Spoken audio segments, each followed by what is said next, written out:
Aí você grava e qualquer coisa, se tiver que ler os comentários, eu faço. Ok, comecei a gravar aqui. Boa noite, pessoal. Boa noite a esse novo ciclo do GE 2023.2, que o tema vai ser China. Um ponto útil para estudar a política. Não, política. Um ponto útil para estudar a história da China. O professor que estará ministrando essas aulas será o professor Edelson, que atualmente é doutorando em História Social pela Universidade de São Paulo, mestre em História pela Universidade Federal Fluminense, estudante de especialização da China contemporânea pela Pontifícia Universidade de Minas Gerais, PUC Minas, bacharel e licenciado em História e bacharel em Ciências Sociais pela Universidade Federal do Rio de Janeiro. É pesquisador do Centro de Estudos Asiáticos, Centro de Estudos Asiáticos do Laboratório de Estudos da Ásia, do Grupo de Estudos sobre História da Ásia da Universidade Federal de Pernambuco, é membro do comitê editorial da Prajna, é isso mesmo, gente? E possui experiência em várias áreas de estudo asiático, como sexualidade, feminismo, e nessa transição da China, da Vietnã, do socialismo para o capitalismo. Bom, antes de passar a palavra para o Ed, eu gostaria de agradecer a todos por estarem aqui e agradecer ao professor Edelson por estar disponibilizando em ajudar a nossa iniciativa.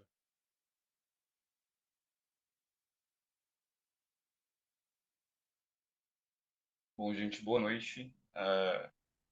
Espero que todos estejam me ouvindo bem. Se não estiverem, por favor, peço que mandem uma mensagem para a gente tentar resolver.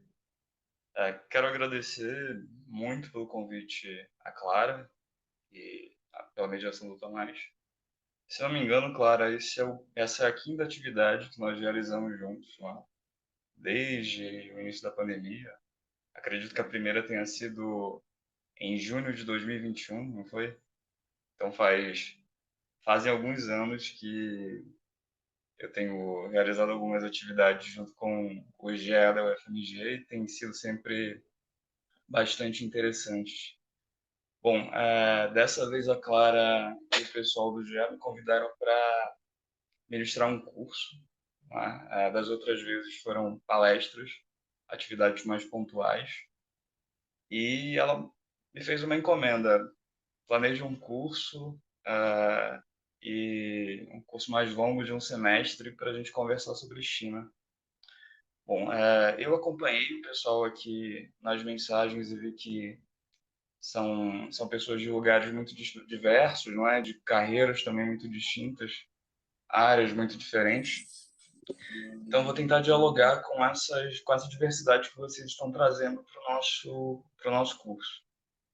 Bom, também peço desculpas de antemão por alguns problemas técnicos que nós tivemos. Eu, infelizmente, não consegui conectar no VUV pelo computador. Então, tive que entrar aqui pelo celular. Espero que, a despeito disso, a aula seja legal, seja uma experiência interessante para vocês. E também fiz algumas mudanças por conta do tempo que foi tomado por essa mudança do computador para o celular. Então, eu peguei basicamente a aula de número 4, que era a aula sobre sufragismo chinês, e joguei para o início do curso, para essa aula. E vou pegar a aula de hoje, que originalmente seria sobre filosofia política chinesa, e vou jogar para o encontro de número 2. Porque ela é uma aula mais densa, a gente precisaria de mais tempo. A gente precisaria realmente começar no horário, 18h30, para que nós tivéssemos um tempo razoável para discutirmos essas questões. Eu vou comentar algumas delas já já. Bom, Clara, eu vou pedir para você ou para o Tomás projetarem aquele programa para a gente conversar sobre ele um pouco com os participantes.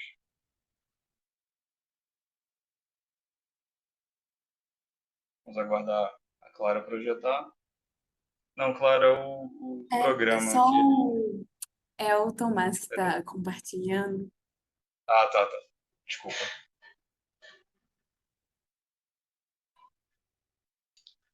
Bom, e como é um curso, como se trata de um curso e não de uma palestra, eu vou interpelar vocês diversas vezes, como num curso.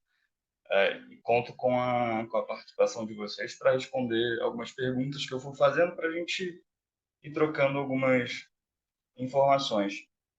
Para além disso, como é um curso, eu estou disposto, estou inclinado a fazer algumas modificações no programa no decorrer do semestre. Então, se vocês tiverem alguma demanda que não foi contemplada pelo programa original e quiserem mandar no chat para Clara anotar e depois me passar, eu posso mexer um pouco o programa para contemplar esse tipo de demanda também.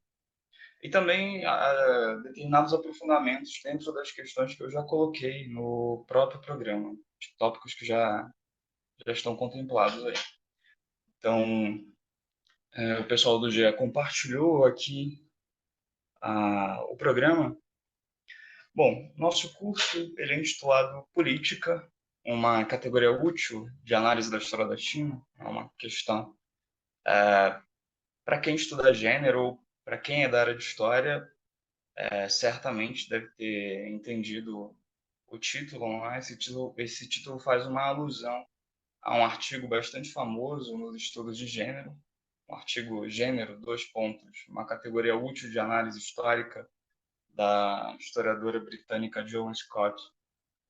Então, eu faço uma brincadeira com esse artigo, com o título desse artigo.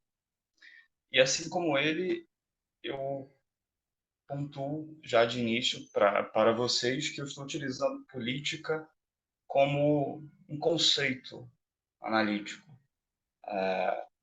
Ou seja, esse curso não se trata de uma história da China, de uma história linear, plana da China, das origens até o século XXI.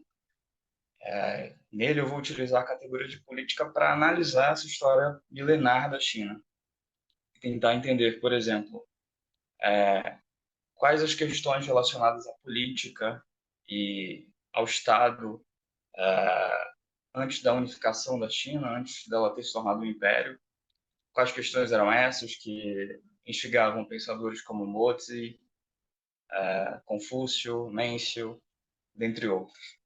E o que eles entendiam também, claro, por política e por Estado, essa categoria correlata.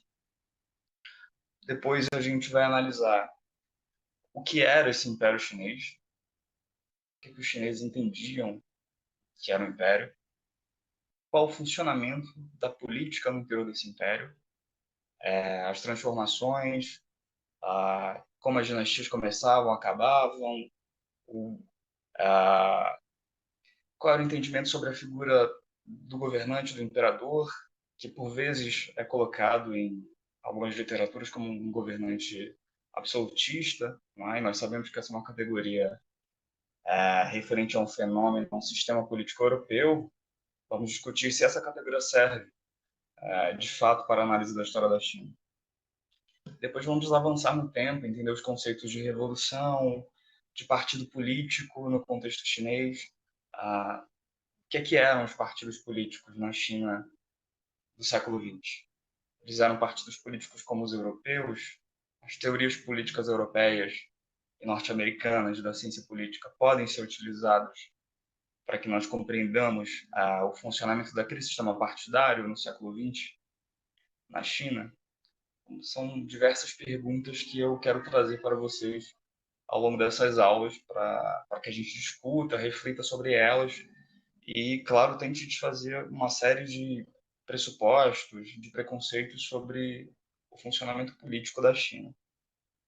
Bom, essas são questões iniciais. Eu organizei o curso em 7 encontros. Essa organização ela é fruto de uma negociação, claro, entre o GE e mim. Tudo bem? Então, 7 encontros. No primeiro encontro, você pode subir um pouco, por favor? No primeiro encontro, intitulado Apresentação do Curso e o Movimento Sufragista na China, nós vamos analisar um movimento social da primeira metade do século XX e vamos entender a relação entre ele e o Estado chinês, com todos os problemas que analisar esse fenômeno com essas duas categorias, movimento social e Estado, vão nos criar ao longo dessa aula, né? A gente vai verificar ponto a ponto quais esses problemas, quais os limites dessas categorias na análise de um caso concreto. Na segunda aula, nós vamos analisar a política no interior da filosofia política chinesa. Eu já vou situar historicamente essa produção filosófica para vocês. Daqui a pouco eu vou exibir uma linha do tempo da história chinesa para facilitar essa conversa. Então, aula 1, a gente tem um drive, eu não sei se o pessoal do GEL já passou esse drive para vocês, mas eu já subi esses textos no drive, mas eles em geral, como vocês podem observar, no programa eles estão em inglês ou em francês. Em alguns casos eu consegui algumas traduções em português ou espanhol, mas foram casos pontuais. A partir da semana que vem, vou manter no drive esses textos, mas eu vou escanear algum artigo em língua portuguesa que seja mais geral, e de leitura rápida, seja um artigo pequeno, para que vocês já venham para a aula com alguma leitura para servir de embasamento para a nossa conversa. Tudo bem? Eu acho que isso pode facilitar o nosso trabalho aqui.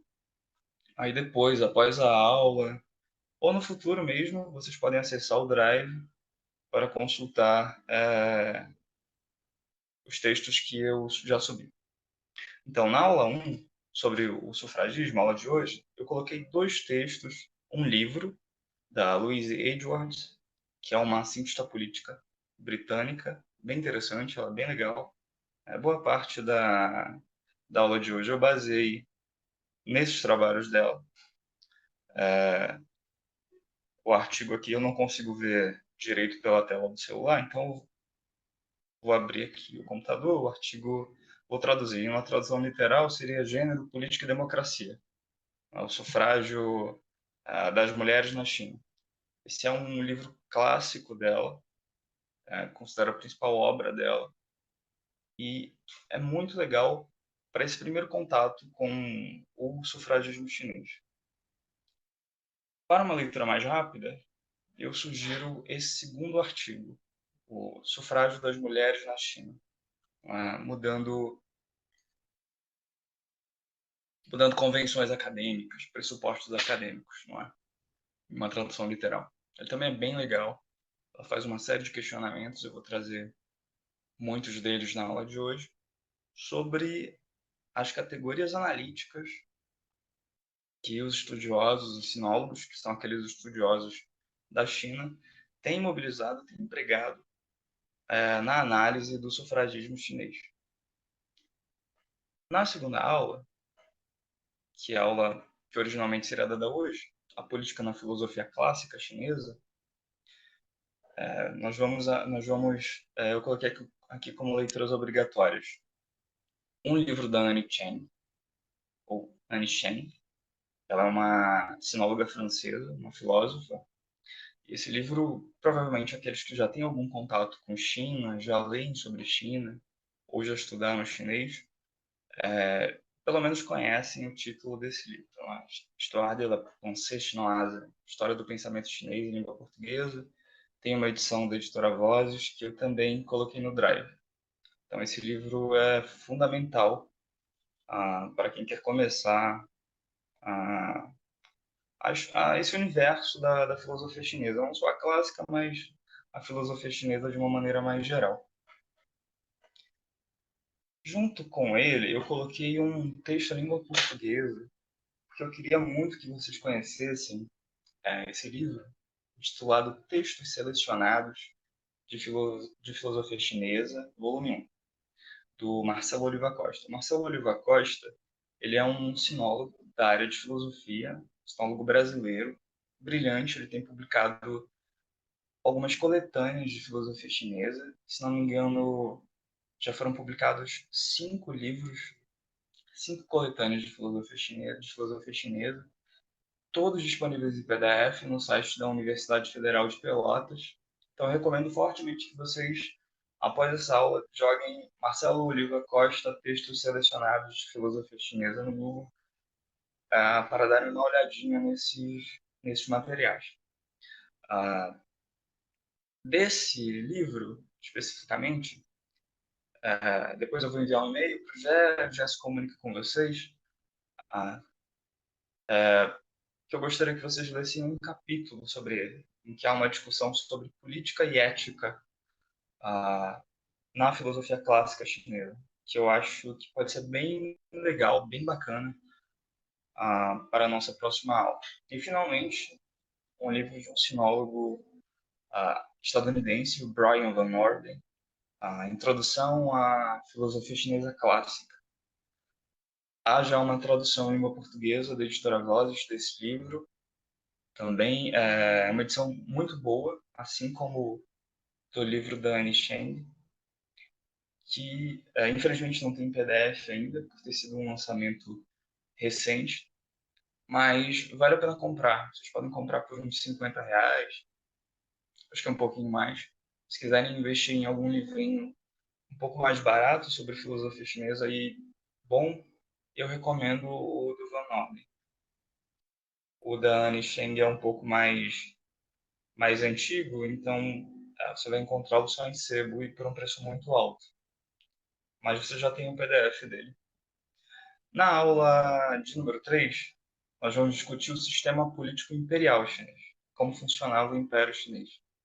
Tudo bem? Então é uma aula com uma abrangência maior, nós vamos trabalhar na longa duração, vamos observar como esse sistema se transformou ao longo das várias dinastias, como essas dinastias funcionavam, como elas começavam e acabavam, como funcionava a política no interior desse império. Tudo bem, as disputas políticas, vamos mobilizar alguns conceitos de Estado, golpe de Estado, monarquia, direito, e vamos ver até onde a gente consegue ir com eles. Levá-los até o limite para testarmos essas teorias no caso chinês. Algumas eu vou demonstrar para vocês que não funcionam muito bem, que devem ser abandonadas, e outras a gente até pode fazer um trabalho legal. E vamos pensar também em algumas outras categorias específicas para a análise do Império Chinês. Eu recomendo aqui 3 livros que são muito legais e são clássicos dos estudos sobre o Império Chinês. O primeiro é de um sinólogo, se não me engano, era húngaro, mas radicado na França, o Etienne Ballard. Esse livro, A Burocracia Celeste, pesquisa sobre economia e sociedade do China tradicional, é um clássico dos estudos sobre o Império Chinês. Tem uma edição em inglês, eu subi também no Drive essa edição. Eu sei que existe uma edição em espanhol, mas infelizmente eu não consegui o PDF dela. Procurei muito, mas lamentavelmente não foi possível. Mas há esse livro em inglês. Eu recomendo que, se vocês quiserem começar a ler sobre monarquia chinesa, comecem por esse livro.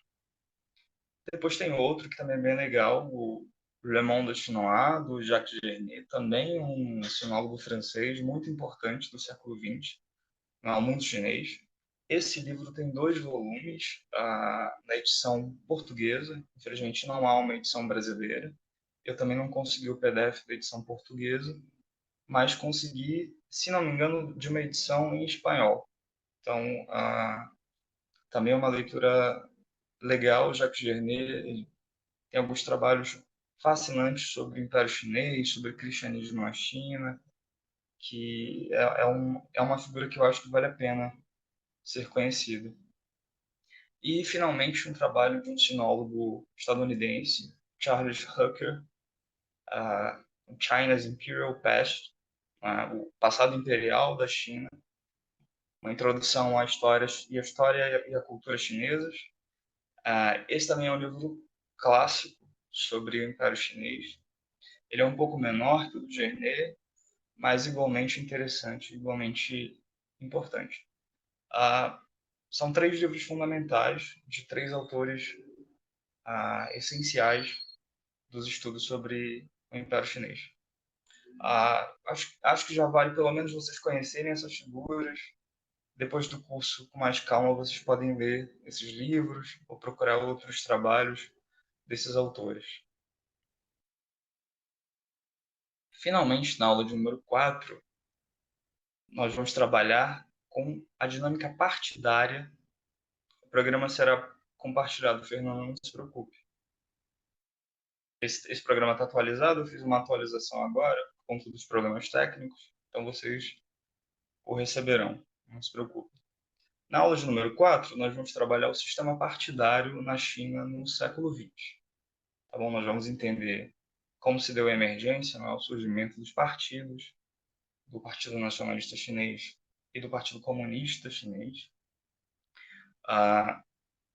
Quais eram as classes sociais envolvidas nessa dinâmica partidária, qual a relação entre esses partidos e o Estado, o que é esse Estado chinês, dá para chamar de Estado. Então, a gente vai se interrogar bastante sobre essa dinâmica partidária. Vamos entender também quais organizações, quais agremiações políticas existiam antes dos dois principais partidos da história da China. Não é?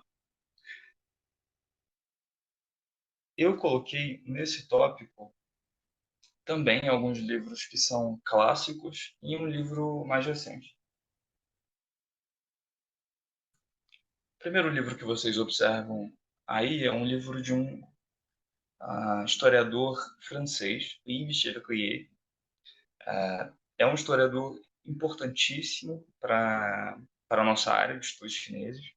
Então, recomendo também que vocês deem uma olhada nesse livro, que eu subi o PDF, uma parte do livro, porque o livro foi lançado em setembro do ano passado. Então, ainda não há um PDF completo. Mas ele, em tradução literal, seria o Império Terrestre, História da Política na China nos séculos 20 e 21.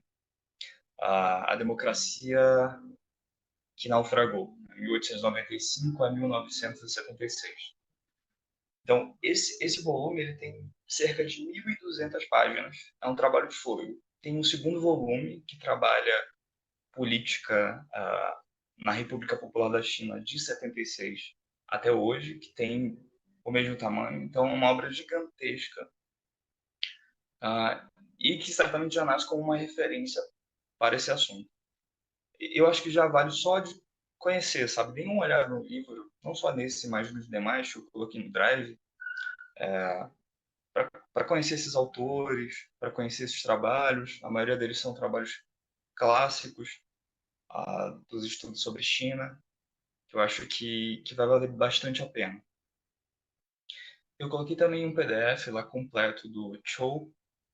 Ele é um autor também bem legal. Essa obra, O Movimento de 4 de Maio, uma tradução literal, a Revolução Intelectual na China Moderna, ele é um livro que trabalha sobre o movimento de 4 de maio. É um livro só sobre esse movimento. A gente vai ver também, nessa aula sobre o sistema partidário, o que foi esse movimento. Vamos também trabalhar um pouco das ideias do Chou. Mas esse é um livro fundamental, assim, basilar para os estudos sobre esse movimento. Ele é um divisor de águas na história chinesa, não vou adiantar mais sobre isso, mas quem tem alguma familiaridade com esse campo tem alguma ideia do que foi esse movimento e da importância dele. Coloquei também nessa mesma aula um livro do Jacques Guillermat. Jacques Guillermat foi um embaixador francês na China durante muito tempo e ele produziu um livro que é fantástico, um livro que é clássico sobre o Partido Comunista Chinês. Ele, em língua francesa, é a principal obra sobre a história do Partido Comunista Francês. Na verdade, foram 3 livros.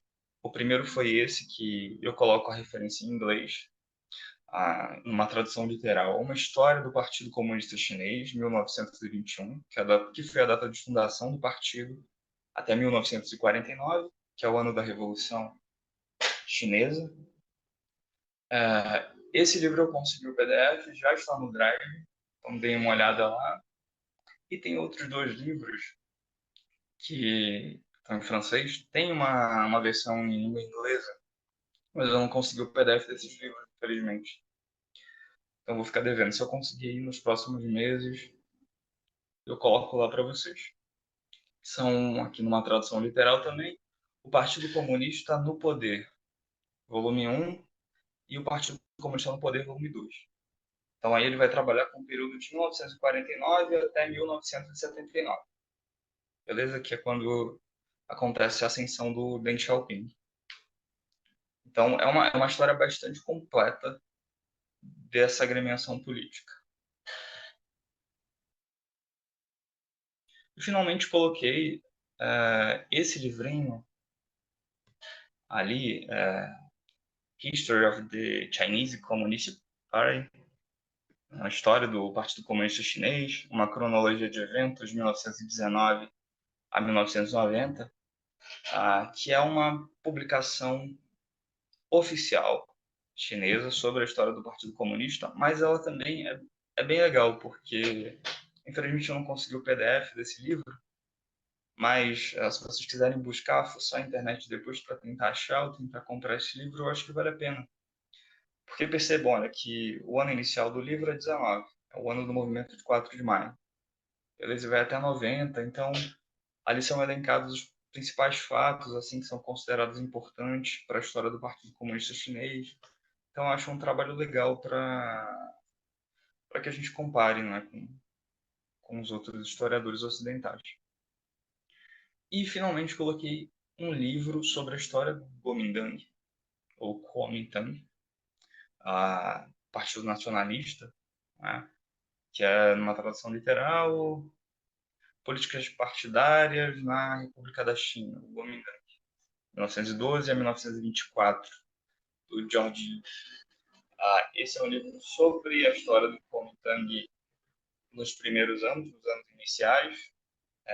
Eu não consegui um outro livro que fosse parecido com o do Guilherme, que trabalhasse com uma história desse partido ao longo de todo o século XX. Não fosse tão boa quanto o livro, quanto o trabalho do Yu. Então, recomendo o trabalho do Yu para quem quiser começar na história, nas suas leituras sobre a história desse outro partido.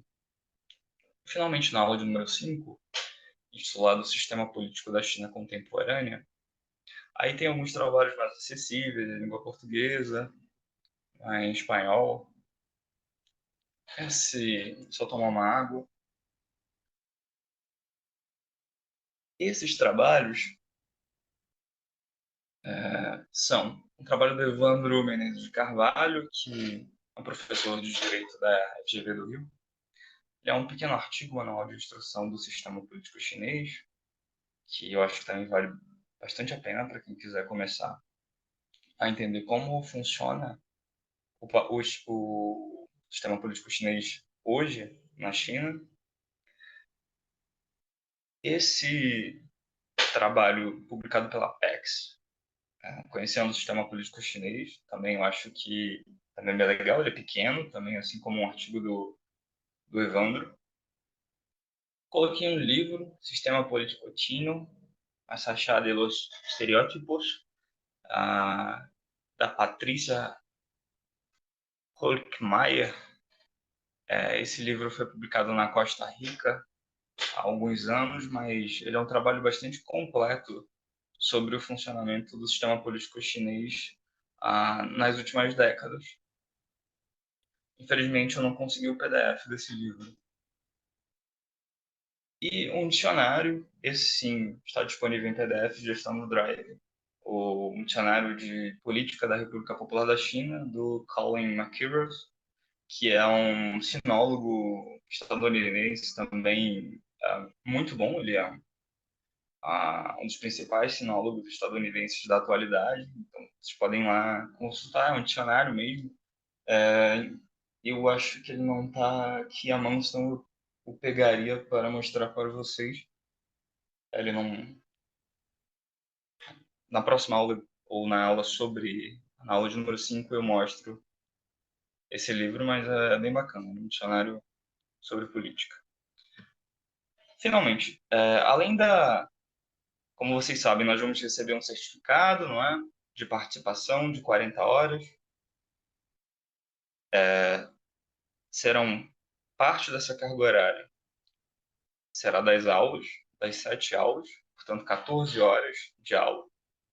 As nossas aulas terão duração de 2 horas, começarão às 18h30, prometo que nosso próximo encontro começará no horário, e irão até às 20h30. Como será a dinâmica, a organização desse tempo? Eu pretendo dar uma aula de cerca de 1h30, entre 18h30 e 20, portanto, e reservar os 30 minutos finais para as perguntas, para que nós troquemos algumas ideias, conversemos um pouco. Caso vocês queiram mais bibliografia, ou queiram conversar sobre um outro assunto, ou queiram leituras sobre um outro assunto, ou queiram fazer alguma sugestão de alteração do programa para trocar um tema por outro, ou alguma solicitação para que eu aborde um assunto dentro de um desses grandes eixos que organizam o nosso curso. Como eu disse no início da aula, estou aberto a isso.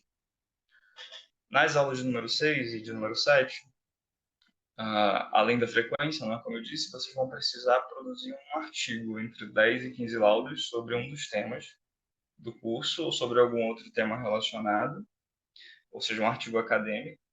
E nas aulas de número 6 e número 7, vocês farão uma pequena apresentação de não mais do que 5 minutos falando sobre o seu artigo.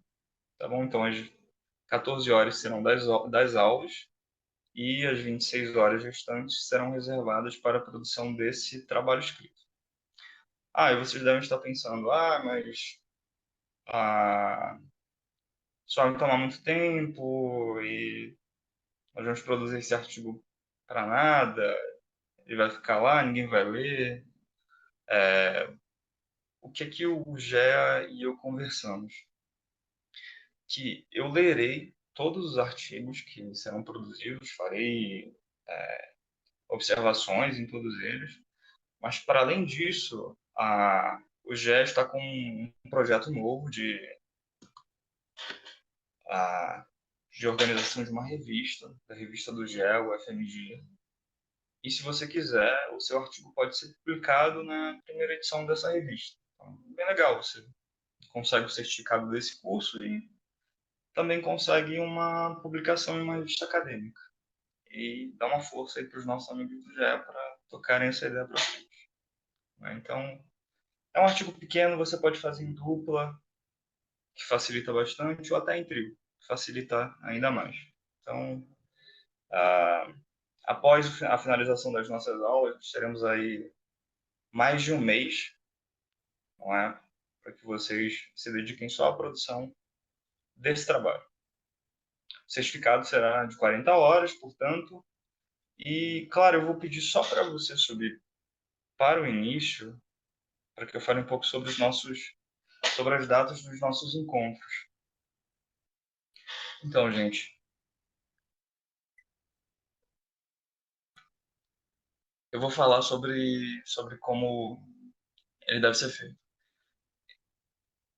e por onde ele será enviado. Me dá só um segundinho, Jéssica. Agradeço as tuas perguntas também. Se o resto do pessoal tiver questões sobre o artigo ou sobre o programa do curso, mandem as mensagens que eu vou incluindo aqui as respostas do meu raciocínio. Na aula de número 1, portanto hoje, não é? A aula de número 2, ela não será semana que vem, ela será no dia 24 de outubro, tá bom? Então vocês vão ter um bom tempo aí para darem uma olhada nesse material que eu subi no Drive e no textinho que eu vou enviar para vocês, textinho em língua portuguesa, menorzinho, para que vocês consigam ler alguma coisa para essa aula. A aula de número 3, portanto, essa aula de número 2 sobre política na filosofia clássica chinesa. A aula de número 3, ela será no dia 14 de novembro, não é? A aula sobre política, sobre o sistema político imperial chinês. A aula de número 4 será em dezembro, no dia 5 de dezembro, sobre o sistema partidário na China do século XX. A aula de número 5, ela será no dia 17 de dezembro, sobre o sistema político da China contemporânea. Então, apenas essas duas aulas serão coladas. serão em semanas seguidas. Nas outras, a gente vai ter um intervalo de cerca de um mês entre cada uma delas. Então, isso é feito também para não sobrecarregar, não sobrecarregar vocês, não sobrecarregar o pessoal do GE.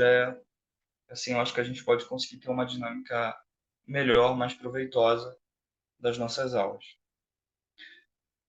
E as nossas duas últimas aulas, as de número 6 e 7, elas serão respectivamente nos dias 23 de janeiro e no dia 30 de janeiro, que serão as aulas de apresentação dos artigos, aquelas apresentações de 5 minutos que eu falei. Se você fizer com 2 ou com 3 autores, 5 minutos também, tá bom? Para otimizar o nosso tempo. Essas duas aulas, portanto, elas serão no início do ano que vem. Todas as aulas serão em terças-feiras. O dia não mudará. O horário também não vai mudar, sempre entre as 18h30 e as 20h30. Mesmo as aulas de janeiro. Tudo bem? Respondendo às questões da Jéssica. Como será o artigo? Esse artigo ele deve ter entre 10 e 15 laudas. Você deve seguir o formato ABNT, ou seja, a font Times New Roman 12, espaçamento 1,5. Ele precisa ter um resumo, precisa ter palavras-chave, precisa ter um título, precisa ter notas de rodapé com a sua apresentação, precisa ter referências bibliográficas, você tem que obedecer às normas da ABNT de citação direta e indireta, tá bom? Então, o formato dele vai ser guiado pela ABNT, o formato de um artigo. Se vocês quiserem, acho que pode ser proveitoso isso, Claro e Tomás, a gente pode fazer em um Word um artigo aleatório, não é? Com a formatação que nós esperamos, com o tamanho que nós esperamos. Se quiserem, eu posso pegar até algum artigo de exemplo, eu não sei se dá para falar boneca. Boneca é o livro antes dele ser impresso, gente. Aquele plano, aquele projeto do livro. Não sei se dá para falar em boneca de artigo, mas enfim. A boneca do artigo lá da página, eu posso pegar, mandar para o pessoal do GE, a gente faz as adaptações necessárias e colocamos no Drive para facilitar o trabalho de vocês, para que vocês não tenham tantas dúvidas sobre isso. Ed, Tema. antes de você continuar, tem algumas Ah, perguntas aqui sobre o artigo. Você gostaria de respondê-las agora ou ao final da aula? não, vamos respondendo logo, Clara, essas perguntas. Depois a gente deixa só as questões sobre a aula mesmo, sobre o sufragio. Ok, gente. Então vamos lá. Primeiro, já vou responder da Samantha porque tem a ver com o meu papel aqui no GE. As gravações das aulas serão disponibilizadas? Serão disponibilizadas sim no YouTube. Você não vai conseguir participar do próximo encontro, mas não quer perder o conteúdo. Ok. Ed, haverá um modelo de artigo para as pessoas fazerem? Vai ter sim, vou solicitá-la junto à Página, que é a revista da qual eu faço parte, um modelo de artigo e faço as adaptações que forem necessárias junto com vocês, Clara, e a Uhum. gente coloca esse modelo no Drive para que eles deem uma olhada. Ok. O tema do artigo vai ser definido pela gente ou as pessoas, os participantes, né, podem abordar a questão política em outras áreas? Não, nós não vamos definir o tema. A gente só pede que seja sobre China, ou seja, que tenha alguma relação com o nosso curso, com as nossas discussões aqui, tá bom? Mas você pode falar, por exemplo, eu quero falar sobre a fundação do Partido Comunista Chinês, por exemplo. Tudo bem? Ou você pode falar sobre um tema que tenha relação com o curso, mas que não foi exatamente trabalhado. Por exemplo, minorias étnicas. Eu quero falar sobre a relação entre as minorias étnicas e o Estado chinês hoje. Tudo bem, pode ser um tema legal. Tem Ok. mais perguntas? Alice, você gostaria de abrir o microfone? Antes de porque você perguntou se você poderia falar. Pode abrir o microfone, sim. Mas antes, a Jéssica pergunta: esse artigo será enviado por onde? Jéssica, provavelmente ele vai ser enviado pelo Classroom. Nós estamos no processo de criação do Classroom, tá? E aí vocês vão ter uma atividade, vocês enviam esse artigo para revisão lá nesse Classroom. Como que ele deve ser feito, Ed? Que a gente tinha pensado era, tipo, vou ligar aqui a câmera, eram trios, né, Delson? E aí Desculpa, vocês se Clara, eu não ouvi dividiriam o em final da sua trios. fala. Ah, tá, desculpa. É que ela perguntou assim, como que o artigo deveria ser feito? E aí eu tô falando aqui que em trios, né, Ed? Você pode explicar essa questão melhor daqui a pouco. Vocês vão se dividir em trios. é, de acordo com a preferência de vocês, assim. E aí, vou passar então a palavra para o Ed explicar melhor. Deixa eu só fazer uma Então, pergunta. Por que que eu pe... que, eu vi o cronograma, né, do curso, mas, por exemplo, uma coisa que eu foi tema do meu, como é que fala, do final da minha graduação, e é uma área que eu tenho trabalhado muito, a questão de política na questão da divulgação de mídias e, né, da parte de relacionada ao entretenimento na China. Poderia ser um artigo nessa área, mais ou menos? Isso que eu queria saber. pode ser, pode ser. Pode ser um trabalho legal. Não tem problema, não. Muito obrigada. Nada que é isso. Só Se para vocês terminar quiserem, por ao longo do curso a gente pode ir conversando sobre o tema. E se vocês tiverem alguma dúvida se o tema é pertinente ou não, a gente pode ir conversando nas próprias aulas sobre isso, ou por e-mail, ou vocês podem entrar em contato com o próprio Gé para dirimir esse tipo de dúvida. Se o tema que vocês pensaram tem relação com o curso, ou é viagem demais, e a gente vai delimitando isso melhor. Mas fiquem tranquilos, tem bastante tempo e a gente vai negociando isso e trabalhando direitinho ao longo do semestre. uma breve correção.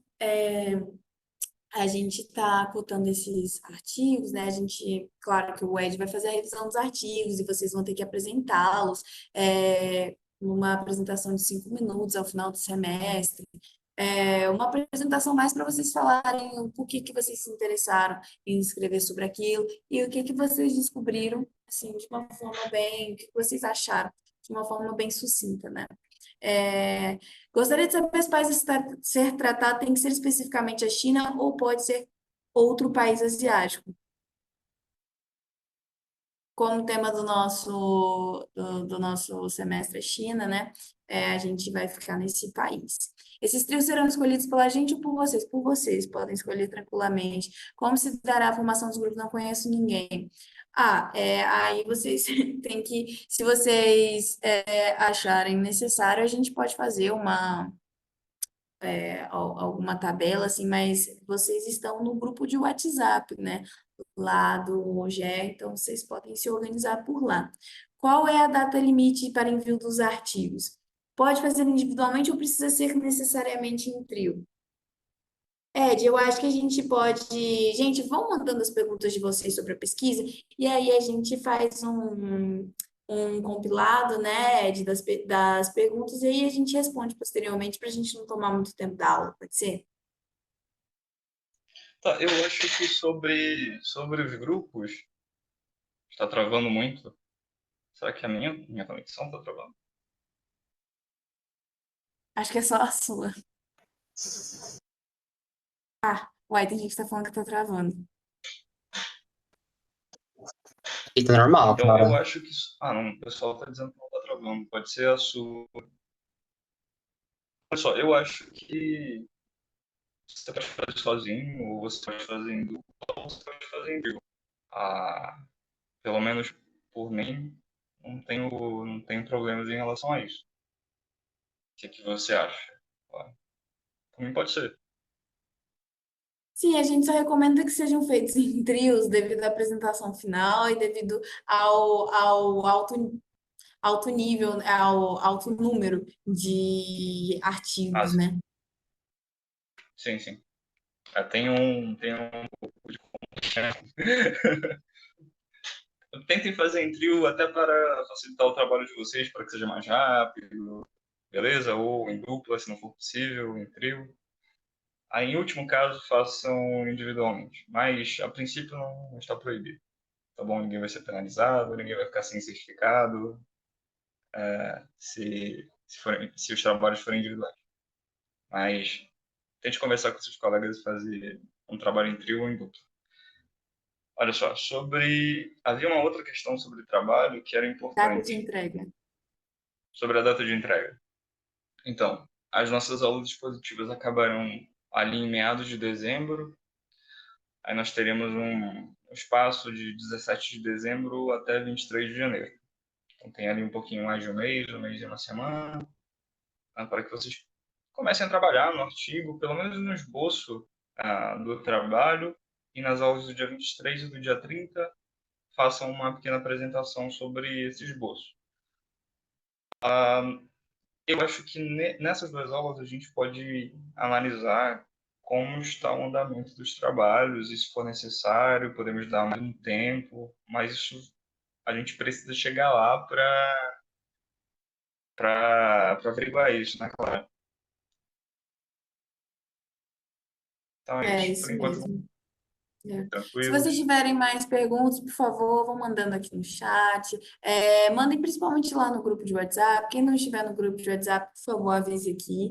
A gente mandou o link lá no e-mail, mas, né, é sempre bom reforçar. Então, Ed, eu acho que agora a gente pode partir para a aula. Agora é isso, né? Então, Clara e demais, eu acho que nós fizemos bem em fazer essa permuta no tema, porque são 19h40 agora. Nós precisamos aí de uns 50 minutos para discutir o programa, mas foi uma discussão legal. Eu espero que as dúvidas, pelo menos as principais de vocês, tenham sido sanadas, né?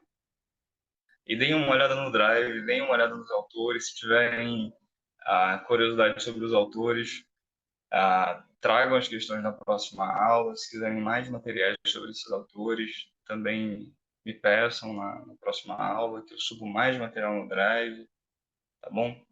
São autores de referência para o nosso campo. Bom, claro, eu vou pedir para você projetar a apresentação de hoje. Ela vai ser um pouquinho mais corrida, por conta do tempo. Bom, pode pular essa, esse slide inicial.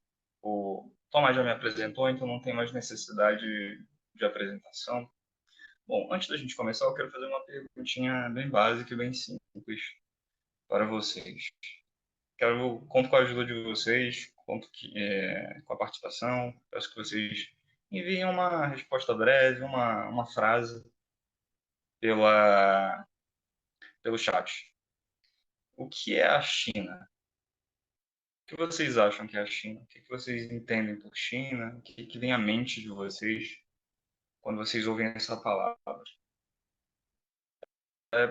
Sem desprendimento, sem vergonha, coloquem no chat a primeira coisa que vier à cabeça de vocês, e que tem alguma coerência.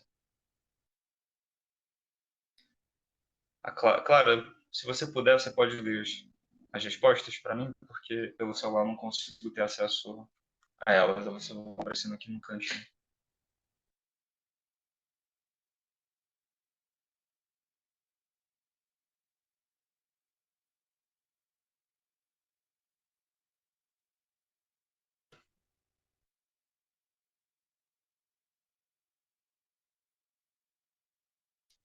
Claro, você tá aí?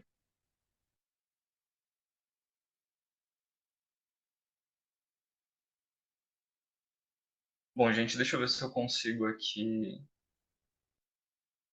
abrir o chat. Adelson, eu posso ler aqui para você? Ah, obrigado, Tomás. Tomás vai pra gente. O José falou potência mundial. Alice Reis falou uma potência econômica rica numa cultura milenar. China é cultura milenar. revolução e evolução constante, soberania nacional, idealização da doutrina confuciana, Ana Luísa falou cultura e tradição, Larissa, cultura. Então, as respostas, basicamente, elas foram no sentido ah, cultural, né? Pelo que eu entendi. Vou voltar aqui. Resposta basicamente no sentido cultural. Não apareceu numa resposta aqui. E algumas também no sentido geopolítico. Então, China é uma potência. Alguns trouxeram à tona a noção da China como uma nacionalidade, né? Mas basicamente uma ideia geopolítica de grande potência, uma ideia mais baseada na tradição, né? E algumas ideias relacionadas à cultura. Tá bom. Não apareceu nada sobre política, ninguém falou que a China é um país. Ué, Que seria a Jéssica falou aqui uma nação milenar mais importante do mundo atual. Acho que tem um pouco a ver com o que você está falando. no sentido de na tradição, né, milênio? O Mas Hudson ninguém falou falou, que a China é um país. ele Oi? falou manufatura do mundo. Achei interessante. Relacionado à produção. É, Interessante. Então temos mais uma vertente de explicação. mas acho que ninguém falou muito de país, da nação, não. Então, gente, eu agradeço pela participação. Bom, a primeira resposta, assim esperada, é dizer que a China é um país, né? O que é a China? A China é um país. Você poderia fazer um adendo, a China é um país asiático, a China é um país grande, muito populoso, ah, coisas nesse sentido, não é? Mas nada disso, nenhuma dessas respostas mais básicas que eu elenquei aqui, e também nenhuma das respostas que vocês me trouxeram, conseguem satisfazer essa ideia de China, não é? Por exemplo, dizer que a China... E não é uma crítica às respostas de vocês, longe disso, não me leve a mal. Por exemplo, dizer que a China é uma potência, ou a China é uma nação milenar, ou a China tem uma grande riqueza cultural, nós ainda não chegamos ao âmago da questão. Eu ainda insistiria em perguntar o que é a China para vocês. Né? Vamos entender um pouquinho mais sobre isso. Sobre esses problemas que o nosso campo, o campo da sinologia, dos estudos chineses, enfrentam na definição do seu objeto, na definição de China. E eu vou apresentar, claro, mais problemas, mais dificuldades nessa conceituação do que respostas. Como tudo na vida, mesmo algo que parece simples, como definir China, é bastante complicado. Tomás, pode passar, por favor. Olha só, depois de vocês deem uma olhada nesse mapa, ele é um mapa que eu extraí de um jornal chamado Le Monde Diplomatique, um jornalzinho francês, que é bem legal. Ele tem uma edição em língua portuguesa, uma edição brasileira. Vocês, provavelmente, não sei se dá dando para ver, que é o Le Monde Diplomatique Brasil, tipo, que é um jornal sobre política internacional, que é bem legal. Mas esse eu tirei de uma edição francesa. É um mapa da China, que é um mapa político, obviamente, mas ele pontua cada uma das regiões ocupadas por minorias étnicas que tem problemas nesse sentido, ou que tem disputas territoriais com vizinhos. Então, observe nesse mapa. Na parte mais ao sul, lá embaixo do mapa, vocês conseguem observar a ilha de Taiwan, não é? Ali em rosinha, aqui mais à direita, não é? Ela está ali em destaque porque há um problema bem sério, né, geopolítico entre a China continental e Taiwan. A gente vai estudar isso mais adiante no curso. Mas eu perguntaria para vocês, Taiwan é China? Observem como os problemas começam a começar a aparecer quando a gente para pensar um pouco melhor sobre o que é a China, sobre o que é esse objeto do campo da sinologia. Taiwan é China? Outra questão. Se você sobe para cima do mapa, dá uma olhada lá para cima agora, nessa parte em lilás, que é a Mongólia interior, que fazia parte da Mongólia. A Mongólia é China? Pense do ponto de vista cultural, não só do ponto de vista político. Você pode dizer, claro, é China, é uma região autônoma da China, do território chinês. Você pode dizer também, Taiwan é China, óbvio, é só uma província rebelde. Que pergunta é essa? Ah, não vou questionar a sua resposta. Mas se nós formos para além do ponto de vista político, administrativo, do ponto de vista cultural, do ponto de vista econômico, mas se nós ah, aumentarmos o nosso campo de análise, o nosso olhar, a Mongólia interior seria a China? Indo para a parte à esquerda do mapa, ali em rosado, está cheio de estrelinhas, de pontinhos verdes e roxos. Vocês podem ver o Xinjiang, a região dos uigures, né? Todo mundo já ouviu nos telejornais notícias sobre essa região, que supostamente seriam perseguidos pelo governo chinês, etc, etc. Esse tipo de notícia todo mundo certamente já escutou. Xinjiang seria a China? Se você descer um pouco no mapa ali, e para a área de fronteira, essa área em rosa também ali, na parte de baixo do mapa, mas um pouco mais à esquerda. Abaixo daquela estrela ali, tem uma área em rosa, que é uma área de fronteira entre a República Popular da China e a Índia. Uma área de litígio disputado entre esses dois países. Essa área é China? Consegue me entender? Essa pergunta, o que é a China, ela é uma pergunta muito delicada. Porque ela tem muitas respostas. Esse objeto, China, ele é um objeto plástico, fundamentalmente. Ou seja, esse já é um dos problemas do nosso campo da sinologia, do campo dos estudos chineses, a definição do objeto China. Afinal, o que é China? Não é?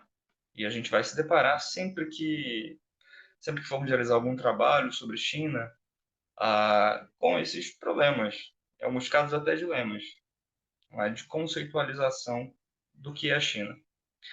E olha que eu nem apresentei diferentes mapas ao longo do tempo, mapas das dinastias chinesas, não quis complicar mais o problema em relação à resposta sobre essa questão. Não é? Esse é só um mapa contemporâneo da China, e já tem essa série de questões. Tudo bem? Então, só para mostrar para vocês que a resposta a esse problema não é fácil.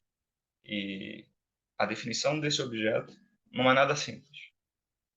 A partir de agora, eu vou apresentar para vocês, vou mostrar para vocês algumas tentativas de equalizar esse problema, de tornar ele menos problemático, digamos assim, de facilitar o nosso trabalho. Você pode passar, Tomás?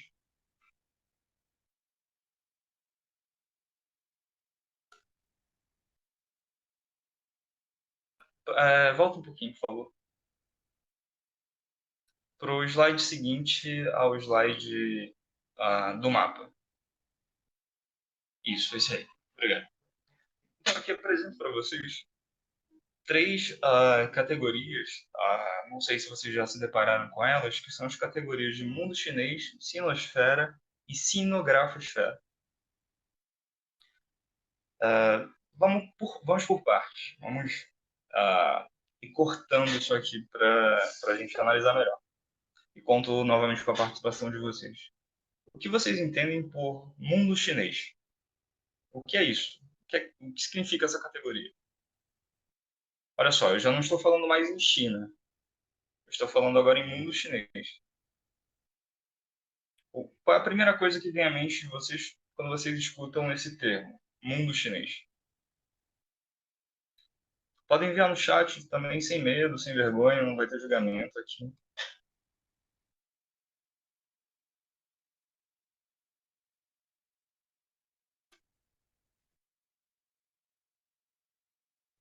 Ed, você está conseguindo ver direitinho o chat, só para eu me certificar se eu preciso ler os Não, comentários ou eu não? preciso que você leia, porque eu não consigo. As notificações aparecem aqui, mas elas aparecem muito rápido e eu perco elas, eu não Aham, consigo tá, ver. entendi. Deixa eu só ver Bom, aqui. só Ah, para. então, o povo está comentando muito assim, potência mundial, uma potência econômica rica numa cultura milenar, China é cultura milenar, revolução é evolução constante, idealização da doutrina confuciana, cultura e tradição, uma nação milenar mais importante do mundo atual, manufatura do mundo, a Emily Borges pergunta o que é abrangido pela cultura deles.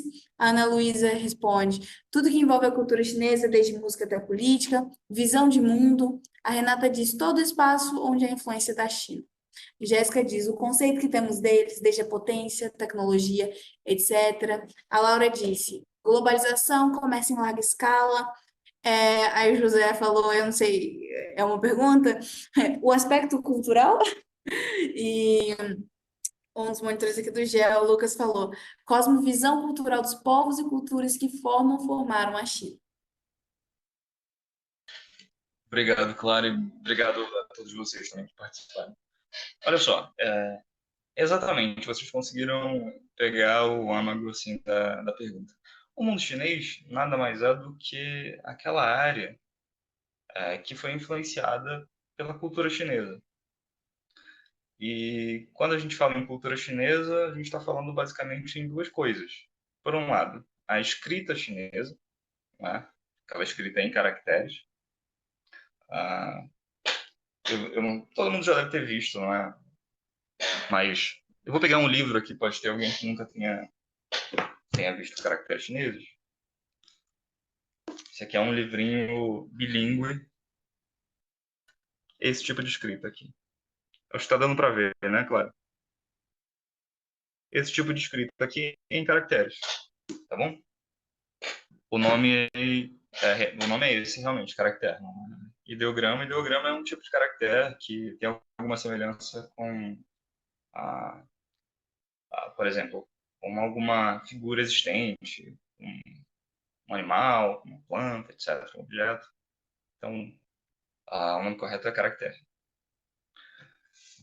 Olha só, para além desse, para além desse tipo de escrita, também uma outra questão que é fundamental da cultura chinesa, o confucionismo.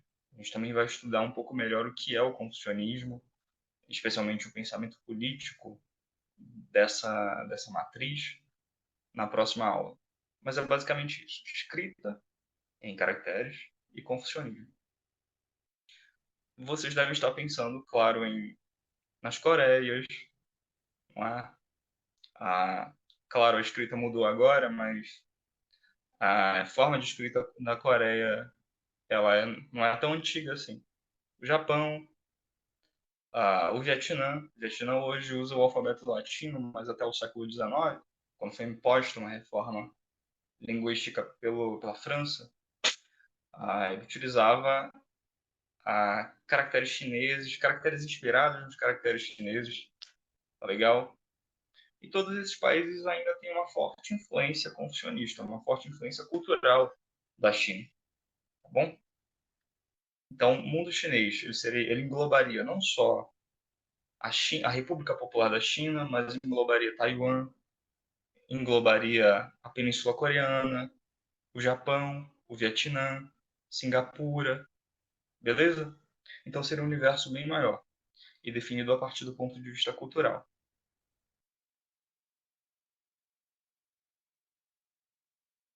Tem uma dúvida ali sobre se o mundo chinês levaria em conta o budismo. Olha só, o budismo ele não é um traço cultural endógeno da China, ou seja, ele não surgiu na China, tá bom?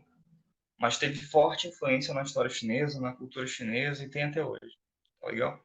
Então, o mundo chinês, que é um termo que ficou popular pelo livro que eu mostrei para vocês, do Jacques Gerny, o Le Monde Chinois, que eu, inclusive, subi a versão em espanhol no Drive, ele define esse mundo chinês a partir da influência cultural da China. Leia-se, escrita em caracteres e confucionismo, tá bom? Mas, claro, você pode... Esses conceitos eles podem ser questionados, ou você pode adaptá-los a uma pesquisa e defender que esse mundo chinês ele precisa ser conceitualizado a partir de outros elementos culturais. Isso não é um problema, a gente está aqui para pensar, tá bom? Mas só apenas apresentando o conceito para vocês. E sinosfera, gente? O que é sinosfera? O que vocês entendem por sinosfera? Ao que essa palavra remete? Será que ela é o mesmo que mundo chinês? É o mesmo que China? O que será que significa isso? Vocês podem mandar no chat também algumas ideias em torno dessa categoria? Ou podem dizer, não, isso é mundo chinês e sinosfera são a mesma coisa. O que vocês acham? Eu vou dar uma lida aqui em voz alta, tá? Caso você não esteja conseguindo ver. É... Uhum. E devem ter O questões, Jean, claro, se você quiser me passar as questões também, ok. fica à vontade. O Giovanni aqui do GL pergunta: mesmo que esses países, Japão, Coreia, tenham desenvolvido suas próprias culturas eventualmente, embora com grande influência chinesa, essa classificação em mundo chinês ainda seria adequada? Posso responder? Claro. Olha só, falar em mundo chinês não significa não é, não é sinônimo de um termo que foi bastante popular na antropologia no século XX, que é o termo de aculturação, ou seja, a destruição de uma determinada cultura, substituição dela por outra.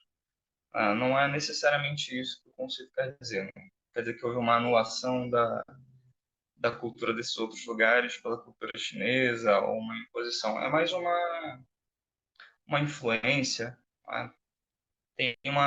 Você consegue observar uma importância, traços culturais chineses nesses países. Seria mais nesse sentido. Então, isso é muito mais fácil no âmbito da escrita, eu acredito. Por exemplo, o Japão tem 3 sistemas de escrita. A gente tem uma colega que fala japonês, ela pode falar isso melhor se quiser. Mas tem 3 sistemas de escrita. Um deles tem bastante relação com o sistema de escrita clássico chinês. O Vietnã também. A escrita do Vietnã até o século XIX. Oi? Na verdade, o que que acontece? É porque sou eu que falo japonês. Ah, É, fala aí, o, Alice, pra gente. o, a derivação linguística do kanji, ela veio, né, através das guerras políticas, né, da China e do Japão, desde mais de 5 dinastias para trás, é, foi o que fez com que houvesse essa ruptura, onde o Japão hoje em dia utiliza o caractere chinês em forma do kanji, né, mas com suas próprias derivações, por exemplo, água, né, eles vão usar o mesmo caractere de água, mas eles não vão falar shui, que é água em mandarim, eles vão falar mizu, né? Então, eles utilizam com outras intenções, né? E outros significados, às vezes, em questão de fala.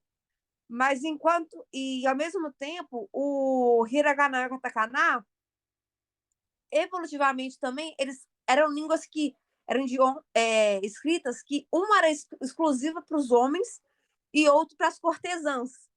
E aí, com a derivação também linguística, acabou se utilizando o katakana para as palavras estrangeiras e o hiragana como realmente o japonês é o hiragana, entendeu? Não Obrigado, sei se deu Alice. para explicar. Não, Muito perfeito. obrigada, Alice. Melhor impossível. Obrigado pela ajuda. Então, De gente, tem nada. tem uma influência na escrita. Já retomando o que você falou, Alice, só para fechar o raciocínio. Havia uma influência na escrita do Vietnã, que era em caracteres também. Não eram os mesmos caracteres chineses nesse caso. Ah, alguns até tinham muitos mais traços do que os caracteres chineses, mesmo os caracteres clássicos chineses. Eu não sei se todo mundo está familiarizado com isso, mas há uma diferença entre chinês moderno e chinês clássico, tá bom? Houve uma reforma linguística importante na China no final dos anos 50 e alguns caracteres perderam traços, foram simplificados. São os caracteres utilizados até hoje. Não todos, e também no universo assim da totalidade dos caracteres é um número pequeno, mas faz alguma diferença, tá bom? Então a gente a gente faz essa distinção entre chinês moderno e chinês clássico, assim como entre literatura chinesa moderna e literatura chinesa clássica também, tá bom? Vou procurar trabalhar essas questões quando nós chegarmos ao século XX, tá legal? Ed, Exatamente, Alice, em Taiwan se utiliza os caracteres clássicos. Lembrando que em 49 a queda do Partido Nacionalista, os remanescentes se refugiam em Taiwan, não é? E dão continuidade à República da China lá, então ela não viveu essa reforma da língua que a República Popular da China viveu. Tá bom? E essa reforma da língua ela foi popularizada basicamente aqui no Ocidente por uma coleção de livros que quem estuda chinês, eu acho que Alice você deve conhecer, o New Practical Chinese Reader. Não sei se você estudou com esse livro ou já ouviu falar desse livro. É um livro didático de ensino de chinês. Mas é isso. Sobre o Vietnã, os caracteres, eles eram inspirados nos caracteres do chinês clássico. Até usa com seus alunos, então. Até hoje é uma coleção famosíssima. Eu uso também no meu curso de chinês. Tá, inclusive aqui. Deixa eu ver, tem... Não, esse aqui é outro. Desculpa, gente. Então, no Vietnã, os caracteres eram influenciados pelos caracteres do chinês clássico. Não eram iguais, o funcionamento da língua também não era igual, exatamente. No caso da Coreia também, mesmo em placas hoje, mesmo em placas hoje, no século XXI, você consegue observar em algumas cidades coreanas alguns nomes escritos em caracteres clássicos chineses, apesar, não é, ou melhor, da língua ter passado por uma reforma, não é? Já há alguns séculos, e eles não serem utilizados mais. É um outro sistema de escrita, tá bom? Mas há uma influência na escrita. Legal, eles. Eu tenho um livro aqui sobre reforma da linguagem na China. Deixa eu pegar ele. Ele aqui tá ao alcance da mão. Vou só parar aqui o vídeo.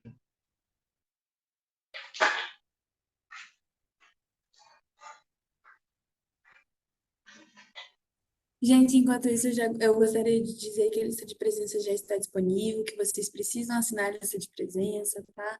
Porque esse é um dos requisitos para vocês terem um certificado. E não deixem de assinar agora, porque assim que a aula acabar, nós vamos fechar a lista de presença, tá? E se vocês tiverem algum problema, se vocês precisarem sair, antes do término, antes do término das aulas nos próximos encontros, vou pedir para vocês tirarem print e tal, e mandarem para a gente, para mostrarem que vocês estavam participando. Claro que agora não precisa, porque vocês já estão com a lista de presença aqui, né? Mas aí eu vou passar a palavra para o Ed agora de novo. É isso aí, não deixem de assinar a lista para facilitar o nosso trabalho e também para vocês não levarem falta e terem problema depois para receber o certificado. Então, olha, esse livro aqui, eu acho que dá para ver, Reforma da Linguagem na China. Ele é uma coletânea de documentos sobre esses debates das reformas linguísticas, ou melhor, das reformas da linguagem na China. Tem comentários sobre esses documentos, tem documentos desde 1949 até a década de 70, até o final da década de 70. é 78 para ser mais específico. Ah, se você quiser, eu acho que tenho quase certeza, na realidade, que esse livro está em PDF nesses sites, nesse site que a gente usa, né? Academia, afinal, vive deles e de café. Então você depois procura esse livro, eu acho que você vai gostar, tá bom? Pessoal, se vocês tiverem dúvida, quiserem bibliografia também, por exemplo, estou falando aqui de mundo chinês. Qual é o livro que fala sobre isso? Tá? Pode abrir seu áudio, mandar uma pergunta no chat. E se tiver ao meu alcance, que eu pego o livro e mostro para você, tá bom? Ou falo onde ele está em PDF, em qual site você pode encontrá-lo, se for artigo, por exemplo. Tá bom? Acho que é Ô, uma troca legal. Também, se você conhecer trabalho sobre algo que eu esteja falando e quiser recomendar para mim, para os colegas, sinta-se à vontade também, não é, Clara? Ederson, só uma pergunta. Oi. É porque foi divulgado no Instagram do GEA, uma palestra que vai ter na quinta-feira, Aham. no, né? Eu fiz a inscrição, só que eu ainda não recebi nenhum e-mail confirmando se foi feito ou não. Caso eu receba, no e-mail vai vir falando o endereço certinho, porque eu sempre confundo onde que são esses negócios da Federal, que tem anos que eu formei lá em letras. Oi, Alice. Clara, você sabe dizer qual é a palestra? Sim, a palestra vai ser sobre China, só um minutinho. Tá, enquanto a Clara procura, Alice, eu continuo Falou que é no aqui, prédio tá da bom? pós-graduação do Direito. Aí Fica é o na Avenida João Pinheiro, Céu. número na 100. João Pinheiro. Ah, tá. É só isso que eu queria Isso, no confirmar. centro. Beleza, então. Então eu sei onde que é. Clara, Obrigada. você precisa me levar para conhecer BH. Eu ainda não conheço BH. A gente tá fazendo atividade juntos há tanto tempo, você ainda não me convidou para conhecer BH. Pois é, Quer mas fazer uns daqui a eventos pouquinho vai presenciais ter conosco? verba. Aí quando tiver verba, vai dar. E quando Tô você vier brincando. também, vai ter mais uma pessoa aqui para te apresentar Belo Horizonte. Obrigado, Alice. Olha só, a gente está retomando aqui o que é a sinosfera e qual a diferença entre sinosfera e mundo chinês. A sinosfera seria a área a área, não é, a esfera de influência cultural da China. Daí, sinosfera. A gente também se refere aos chineses por cínicos com S, não, não com C, não confundam. Então, seria essa área mais abrangente de influência cultural, tá bom? Então, o mundo chinês seria aquela porção do globo composta pela própria República Popular da China e por aqueles países mais fortemente influenciados pela matriz cultural chinesa. E a sinosfera seria mais ampla, seria a área de influência cultural da China. Então, por exemplo, a Índia poderia ser incluída na sinosfera chinesa. A Rússia, talvez o Brasil, o Peru, entenderam? É um conceito ainda mais maleável, tá bom? Um conceito ainda mais amplo. E claro que você pode estabelecer degradês, né? Graus de influência chinesa.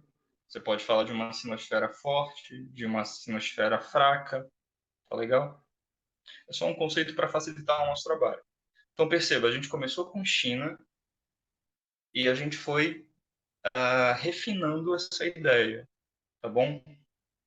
Então, o mundo chinês, a sinosfera e a sinografosfera servem para isso, para facilitar o nosso trabalho de pesquisa. Em alguns casos também criam problemas, né? Vocês já notaram em relação ao mundo chinês. Eu percebi, Gente, né, no pé atrás de vocês, que era um pé atrás com, será que essa ideia não tem um certo um ponto de vista chinês demais, não é sinocêntrica demais, não é? O pé atrás de vocês era basicamente esse, não é? E sinografosfera, para gente fechar essas três ideias. O que seria isso? Só antes Sinografosfera. de você continuar, desculpa te interromper, mas é porque para mim a tela tá. Ah, tá, desculpa, achei que. Ah, tá, desculpa, gente. É porque eu tava vendo tudo em Tudo branco, bem, mas é claro. porque eu tinha dado zoom na tela. Desculpa, gente.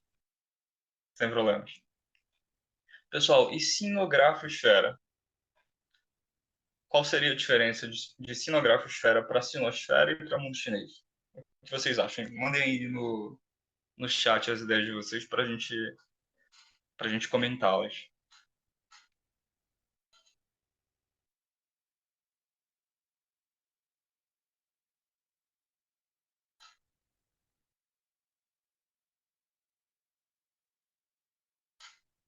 Vamos lá, pessoal, sem medo.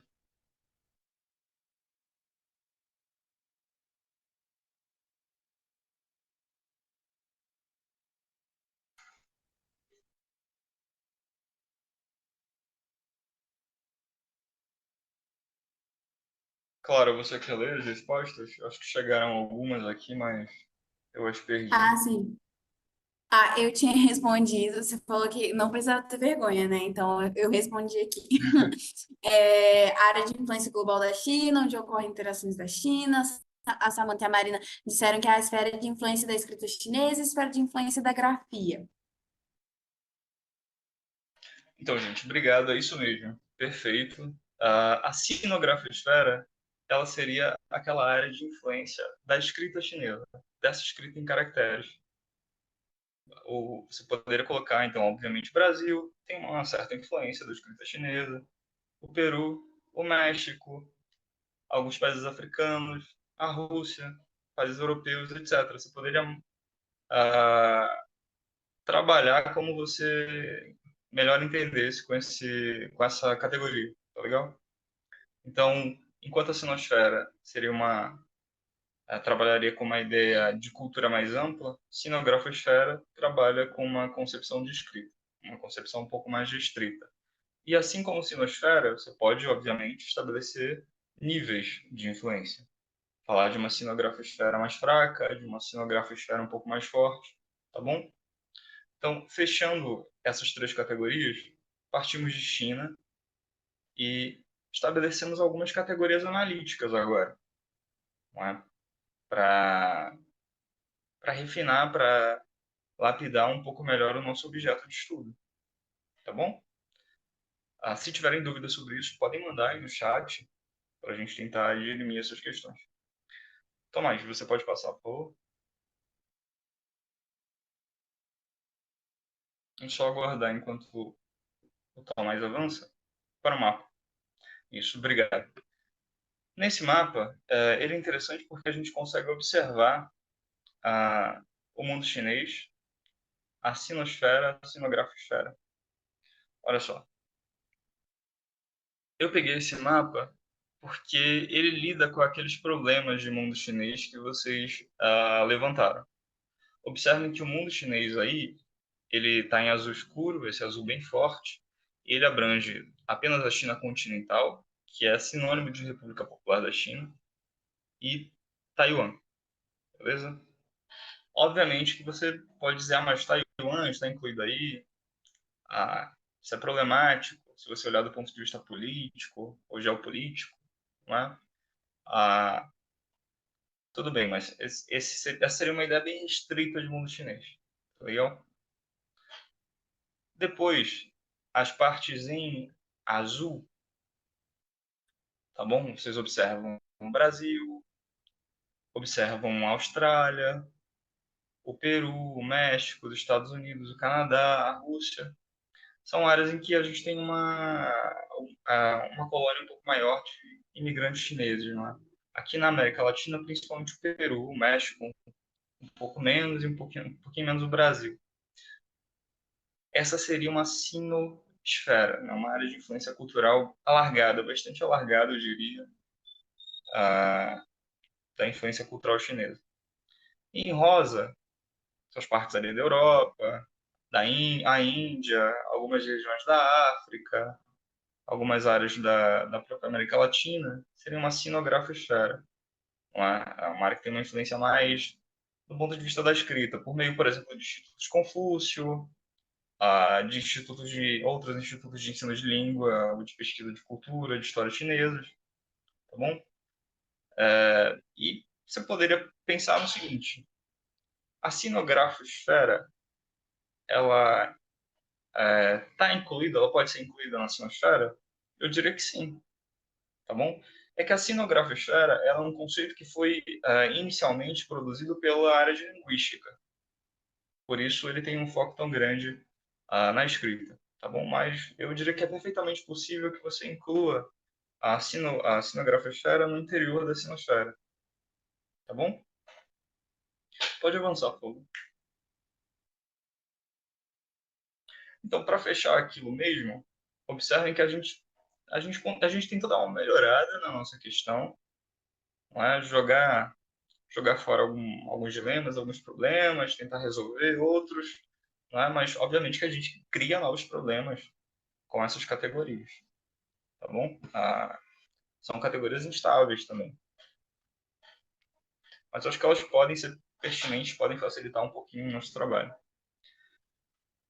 Bom, aqui, como eu prometi no início da aula, esse slide ele é uma linha do tempo, não é, da história chinesa. Tá bom? Vocês podem observar ali na parte superior da direita, não é? Uma terminologia que ela é bastante popular, que é o de China Antiga. Esse termo nós usamos de uma forma genérica para nos referirmos a tudo que está desde o começo da civilização chinesa até a unificação do Império Chinês em 221, esse AEC antes da Era Comum, para evitar o uso de antes de Cristo, tá bom? Então, toda a história chinesa até aquele momento é considerado China Antiga. Não confundam essa ideia de China Antiga, que é bastante genérica e didática, obviamente, com a ideia de antiguidade ou de idade antiga que nós utilizamos na área de história para nos referirmos, por exemplo, a Roma, a Grécia, o Egito, tá bom?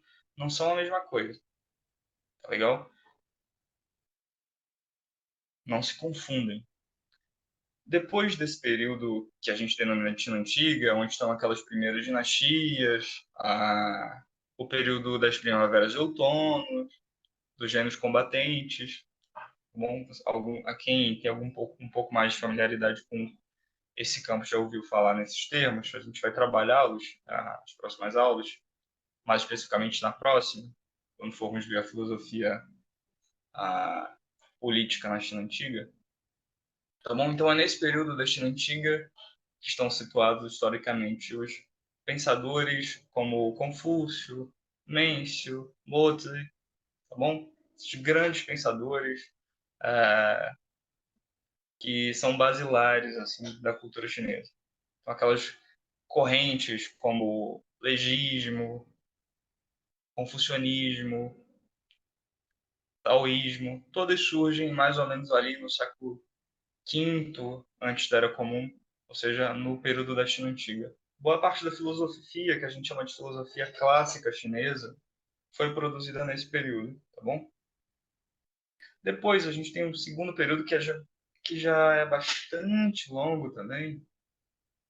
O início desse primeiro, da China Antiga, ele tem um debate. Os historiadores ocidentais diriam que a história da China tem cerca de 3.500 anos. Os chineses diriam que não, tem mais.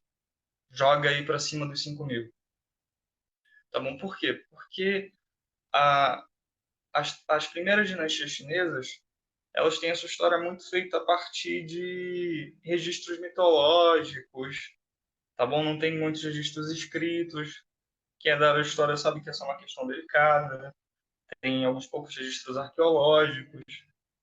Tá? Então é um problema. Eu diria que é um problema um pouco bobo, porque se nós formos parar para pensar, o período inicial da história da Grécia Antiga, que em história nós chamamos de período arcaico, ele está baseado principalmente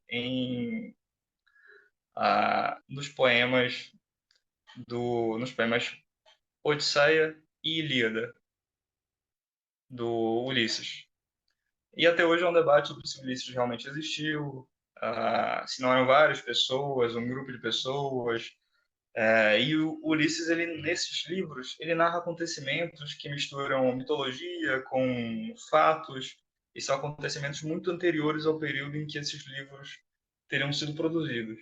Então há também esse problema. É um problema da história antiga, eu diria, não é? Então, os chineses, eu diria que eles têm razão nesse debate. Bom, mas a gente vai ver em mais detalhes na próxima aula. Então, após esse período, que nós chamamos genericamente de China Antiga, nós temos um segundo período, que é o do Império, o Império Chinês, que vai de 221 antes da Era Comum, quando a China é unificada pelo Reino de Qin, até 1911, quando acontece uma revolução que derruba o Império e tenta implantar uma república. Portanto, é um período também muito longo, é um período em que há uma diversidade de dinastias, uma diversidade de crises. A extensão territorial chinesa, ela muda muito. A China vai ser ocupada por povos ali da periferia do Império, como os mongóis. Nós vamos ver isso na aula de número 3. Tá bom? Então, vão ter várias influências culturais oriundas de outras regiões da Ásia, como o budismo, por exemplo, o próprio cristianismo. Tá legal? Então, nós vamos tentar desfazer nesse curso essas ideias de pureza chinesa, ah, de pureza étnica também dos Han. A gente vai tentar observar como isso são mais construções ideológicas do que coisas que correspondem de fato à realidade e que são úteis para uma análise histórica ou para as análises de outras áreas do conhecimento também. Tá legal? Finalmente, temos após o Império a República da China, entre 1912 até 1949, quando ocorre a Revolução Chinesa. Nesse momento, a República da China ela continua em Taiwan, né? Como eu disse, os remanescentes do Kuomintang se refugiam em Taiwan, dão continuidade à República da China, essa experiência, né, que existe em Taiwan até hoje. E na República da China há uma experiência de transição socialista, de 1949 até agora, que tem dois períodos muito claros. Né?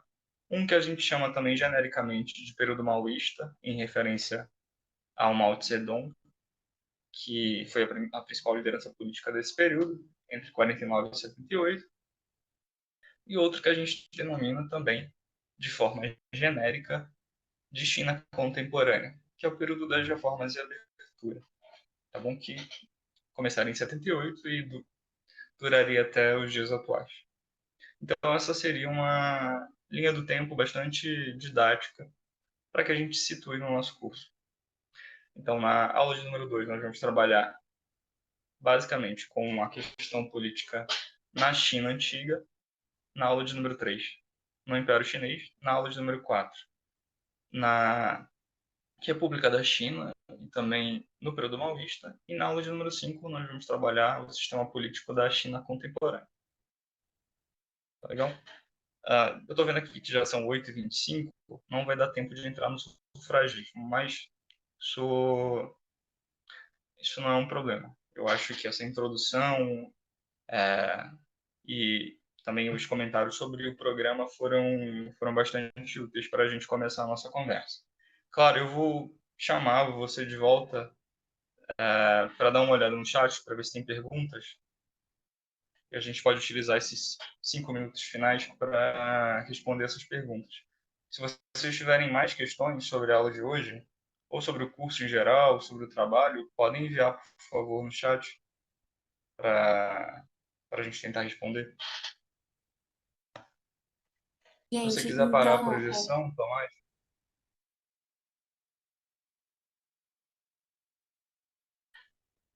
alguém mais está com problemas lá no preenchimento do formulário de presença? Deixa eu... Alguém tem mais alguma pergunta para o Ed?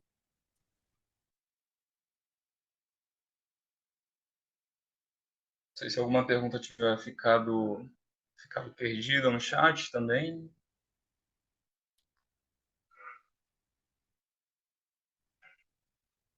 Gente, sim, pois é.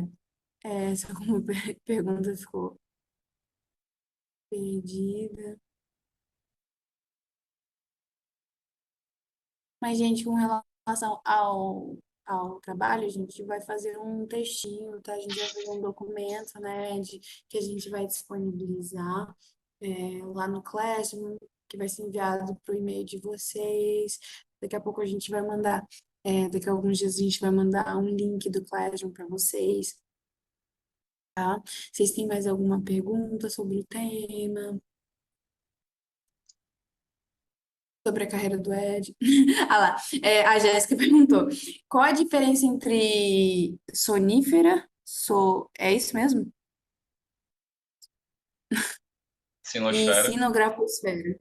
Ah, tá, é porque eu deve ter dado coisa, né? Sinosfera e Tá, sinografosfera, não, não entendi. respondendo a pergunta dela, a sinosfera seria a área de influência cultural da China. A sinografosfera seria a área de influência da escrita chinesa. Então, em suma, a sinografosfera estaria incluída na sinosfera, ao meu ver. A A gente tem mais uma sinografosfera é um conceito pergunta? mais restrito porque ele tem origem na área de linguística. Tem mais perguntas aí, Clara?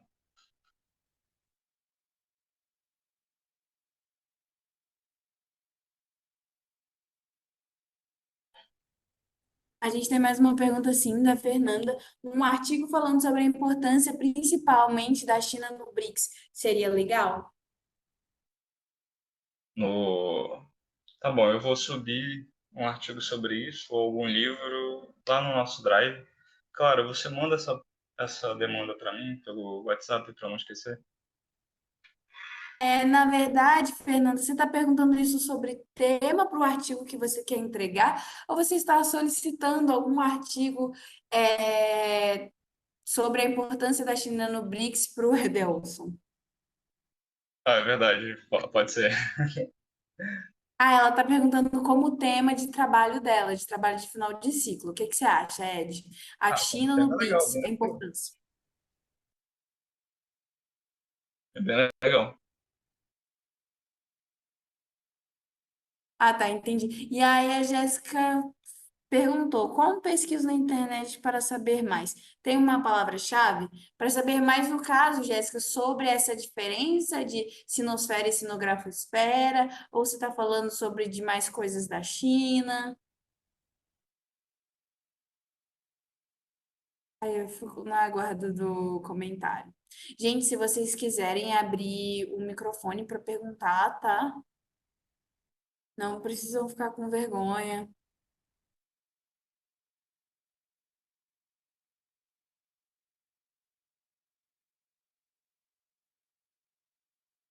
Ah, o Maurício pediu agora, o Maurício Moreira. Se puder subir os artigos sobre a China do BRICS, seria legal. E a Jéssica Beleza, perguntou da então. diferença entre sinosfera e sinografosfera, realmente, então. Como que ela pesquisa isso na internet? Tem uma palavra-chave? Joga sinosfera e sinografosfera no Google, né? Acho que é isso, o Google Scholar. Mas tem pouca coisa sobre isso, você vai achar mais sobre o mundo chinês. Esses conceitos são recentes.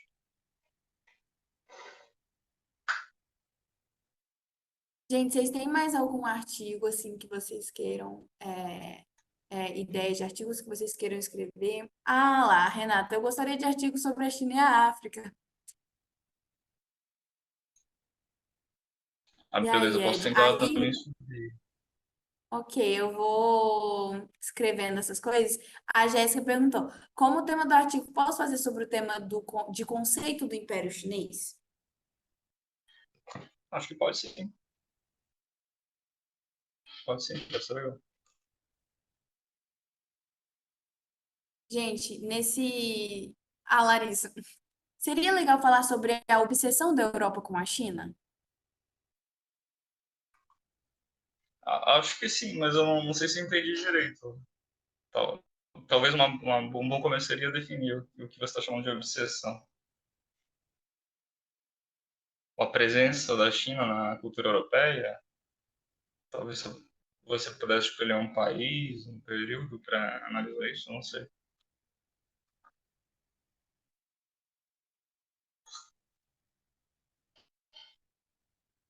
A Fernanda disse, um artigo sobre a guerra entre a China e os Estados Unidos. Ah, no caso, você está solicitando ou você está perguntando como tema? Gente, seja o mais claro possível. Ah, tá. Ela está solicitando, então, um artigo sobre a guerra entre a China e os Estados Unidos. Eu, a Clara vai me repassar essas demandas, aí eu vou pensar em algum artigo ou livro e subo em uma pasta extra ali no nosso Drive. Ok, Ed, eu acho que fica bem bom, né? E a Samantha perguntou: eu pensei em fazer sobre o papel político da historiografia tradicional chinesa no período imperial chinês. Pode ser? Ah, acho legal, pode ser também. Mas vão Tá. amadurecendo essas ideias. Pensem em É. como eu vou desenvolver esse tema em um artigo.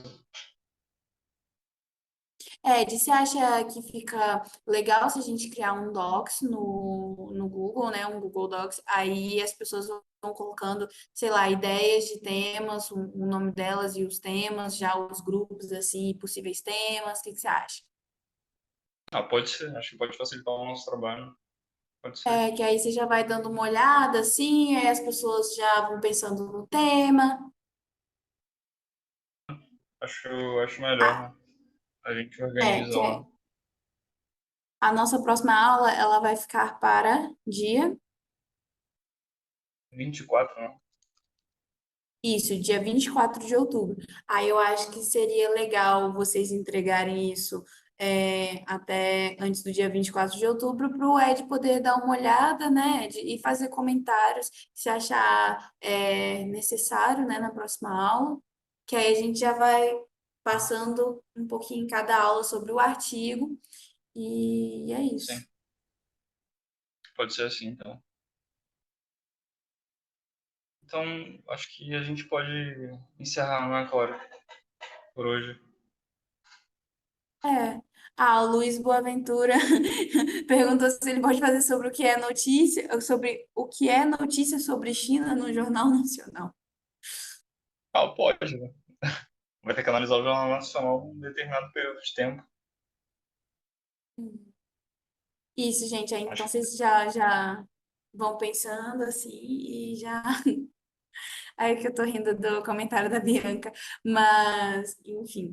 Aí vocês vão pensando, a gente vai mandar, eu vou mandar um Google Docs para vocês. Não se preocupem, aí vocês já vão colocando lá algumas ideias e vocês já vão formando os grupos. Por favor, gente, utilizem o espaço que vocês têm no grupo de WhatsApp do GE para vocês poderem encontrar pessoas que têm afinidade de carreira, afinidade principalmente acadêmica, para vocês fazerem esse artigo. A aula estará liberada provavelmente hoje, se possível, provavelmente hoje, no mais tardar amanhã, tá? Ela estará no YouTube. E é isso, gente. Então, essa é a última chance de vocês preencherem o Google Forms, lá o formulário de presença, porque quando a gente terminar essa aula, vai acabar. Alguém tem mais alguma pergunta? E aí a gente já deixa para as próximas aulas, né, Ed? Se vocês tiverem alguma pergunta. E é isso, Ed. Eu gostaria muito de te agradecer. Gostaria de agradecer a todos os monitores, em especial aqui a Rafaela e o Tomás, da equipe de administração do Grupo de Estudos Asiáticos da UFMG. Ed, você tem participado com a gente desde lá o início e você sempre esteve solícito, né? Com todas as, com todos os pedidos que eu fiz de participação sua aqui no GE. Então, muito obrigada. Eu espero que esse ciclo seja muito proveitoso para todos vocês. Se vocês tiverem quaisquer dúvidas, por favor, mandem lá no grupo de WhatsApp. É, E aí a gente vai tocando isso juntos, como o Ed falou, a gente pode rever alguns pontos do programa, né, Ed? Sempre assim que possível, sempre que for necessário. Se vocês tiverem sugestões também de outros temas que vocês gostariam de ver assim no futuro, dependendo da disponibilidade, a gente pode tratar. E é isso, gente. Boa noite a todos. Boa Boa noite, noite, Clara. Ed. Obrigado mais uma vez pelo convite. Obrigado, Tomás, e a todo mundo do GE. E obrigado a todo mundo que assistiu, participou. A gente se vê no próximo encontro. Um abraço e boa noite. Boa noite, Boa gente. noite, Obrigado. gente. Tchau, gente. Adoração.